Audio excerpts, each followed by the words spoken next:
Today's meetings have been very clearly called for in the industry next 3 ते 4 महिने in the present situation कसं tourism पळयता ते tourism पळयता आसतना आमचो रोल कितें आसपाक जाय ते आपल्याक स्वता मार्केटिंग करपाक कशें करूंक शकता कित्याक खुबशे डॉमेस्टीक टुरिझमांतल्यान ट्रॅव्हलिंग प्लॅन्स कॅन्सल केल्ले आसा आमचे इंडियनांनी कॅन्सल केल्ले आसा going to international destination or travelling within the country.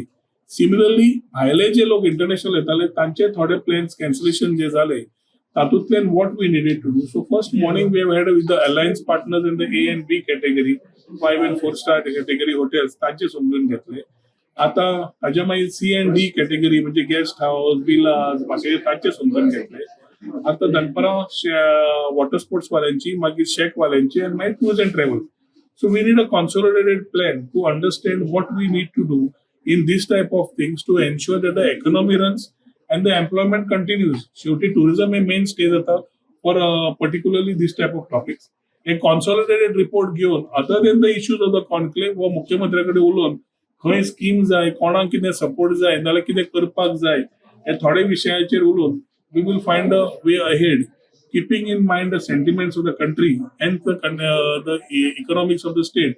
We will have to find a balancing where we are able to look at tourism, how we can look at tourism, along with the stakeholders collaborating with them. तांच्या बरोबर रावन मार्ग कसो काडप आणि फुडें कशें वचप ह्या विचाराच्या दाराचेर खातीर आज मिटींग मागिल्ली आसा.